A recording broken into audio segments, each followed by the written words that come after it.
네, 안녕하세요. 은하고조사입니다. 건축사 10명 중 7명이 설계비 및 감리비를 받지 못한 경험이 있다는 사실 알고 계셨습니까? 이건 단순히 돈 문제가 아닙니다. 이건 결국 건축 품질 저하, 안전 문제, 더하여 사회적 비용 증가까지 이어지는 굉장히 심각한 구조적인 문제입니다. 그래서 지금 건축업계에서는 지급 보증제 도입이 강하게 논의되고 있습니다. 오늘 영상에서는 왜 이런 문제가 발생했는지, 지급 보증제가 무엇인지, 도입이 된다면 무엇이 바뀌는지 알아보는 시간을 가져보겠습니다. 현재 건축 시장에서는 굉장히 이상한 구조가 하나 있습니다. 건축사는 계약 이행 보증을 합니다. 그런데 건축주는 계약 이행 보증을 하지 않습니다. 즉, 의무는 건축사만 있고 건축주에게는 책임이 없는 구조입니다. 실제 조사 결과 건축사의 약 72%가 대가 미지급을 경험했다고 합니다. 이건 단순한 일부 사례가 아니라 건축사 업계 전반의 구조적인 문제인 것입니다. 많은 분들이 이렇게 생각합니다. 건축사가 돈 못 받으면 그냥 손해보는 거 아닌가요? 이런 부분까지 법으로 정해야 되나? 대금 지급을 못 받는 건 개인의 능력 차이 아닌가요? 절대 아닙니다. 이건 연쇄적으로 문제를 일으키는 심각한 문제입니다. 우선 건축사 사무소 경영 악화로 이어지며 전기, 통신, 소방, 설비, 구조, 에너지 등등 협력업체 대금 체불로 줄줄이 타격을 입는 시스템입니다.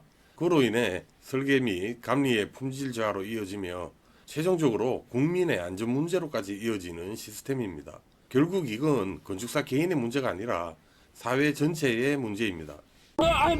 이 문제의 심각성을 인지하고 이를 해결하기 위해서 국회에서도 움직이고 있습니다. 복기왕 의원이 건축법 개정안을 대표 발의했습니다. 핵심 내용은 간단합니다. 건축주는 설계비 감리비 지급을 반드시 보증하거나 담보를 제공해야 한다. 그리고 이를 어기면 과태료 부과까지 하도록 하는 내용이 담겨 있습니다. 이건 단순한 공고사항이 아니라 강제력 있는 제도를 만들겠다는 움직임입니다.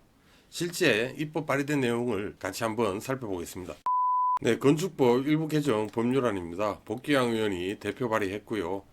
관련 내용만 짧게 한번 확인해 보겠습니다. 민간이 발주하는 설계 공사 감리 업무를 수행하는 건축사가 표준 계약서에 따라 계약 이행 보증을 하는 경우는 많지만 건축주는 계약 이행 보증을 하는 경우가 거의 없고 불공정한 대가 미지급 관행으로 건축사가 업무 대가를 제대로 받지 못하는 일이 비일비재하게 발생하고 있다. 이로 인해 건축 관계자 상호 간의 계약 이행에 대한 신뢰가 상실되어 분쟁과 소송 등으로 사회적 비용과 갈등이 증가하고 있다는 지적이 지속적으로 제기되고 있다는 내용입니다.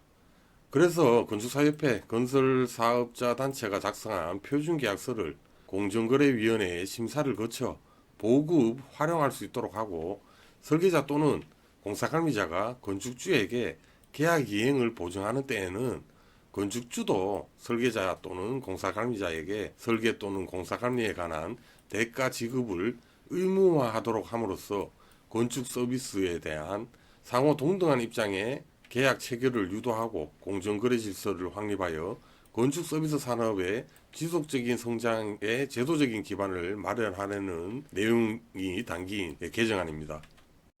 방금 보신 내용들이 새로운 개념이 아닙니다. 이미 해외에서는 일반적인 구조입니다. 예를 들어 미국은 건축주가 대금 지급을 지연하면 이자를 지급하도록 계약에 명시되어 있고 싱가포르는 법으로 지급 보증을 강제하고 있습니다. 스위스 역시 건축사의 대가 보장 권리를 법적으로 인정을 하고 있습니다. 즉, 대한민국만 뒤처져 있는 상황입니다. 건축법 개정안이 통과되어 지급보증제가 도입되면 가장 크게 바뀌는 건 세 가지입니다. 첫째, 건축사 사무소 생존 안전성 확보. 둘째, 설계 품질 상승. 셋째, 분쟁이 감소합니다. 결국 사회적 비용 감소 및 국민 안전 확보로 이어지게 되는 구조입니다. 정리하겠습니다. 지금까지 건축시장은 책임은 건축사, 권리는 건축주라는 불균형 구조였습니다. 하지만 지급보증제가 도입된다면 동등한 계약 구조로 바뀌게 됩니다. 이건 단순히 돈 문제가 아니라 건축의 질 향상, 더하여 국민의 안전과 직결된 문제입니다. 공공건축물과 민간건축물 모두 우리나라 국민들이 이용하는 똑같은 건축물입니다. 공공과 민간, 민간과 공공 모두 적용하는 법적 기준이 동일해야 되지 않을까요? 앞으로 건축사 업무대가 지급 보증제 관련 건축법 개정안이 어떻게 진행될지 계속 지켜볼 필요가 있겠습니다. 사실 건축사에겐 대금을 지급받을 수 있는 비장의 무기가 하나 있기는 합니다. 사용 승인 접수를 하지 않는 것입니다. 주변에 보면 노머니, 노준공이라는 원칙을 가지고 사무소를 운영하시는 분들이 계신 반면에 여러 사정으로 일단 사용 승인부터 처리해주고 그 이후 대금을 지급받지 못하시는 분들도 많이 보입니다. 저 또한 대금 미지급을 경험해본 72% 건축사 안에 포함된 사람입니다. 하루빨리 해당 법안이 통과되든지 아니면 일부 지역에서 이미 시행하고 있는 감리비 완납 확인을 거치고 사용 승인을 처리해주는 시스템을 설계비도 추가를 하고 전국 지자체로 이 제도를 확대 시행한다면 굳이 건축법 개정이 필요 없다는 생각도 해봅니다. 아무튼 열심히 노력한 대가를 계약한 대로 당당하게 그리고 당연하게 지급받을 수 있는 민간 건축 시장이 되기를 기대하면서 오늘 이야기는 여기서 마무리하겠습니다. 다음에 새로운 이야기로 다시 돌아오겠습니다. 감사합니다. 안녕히 계세요, 여러분. 누구인가? 지금 누가 기침 소리를 내었어?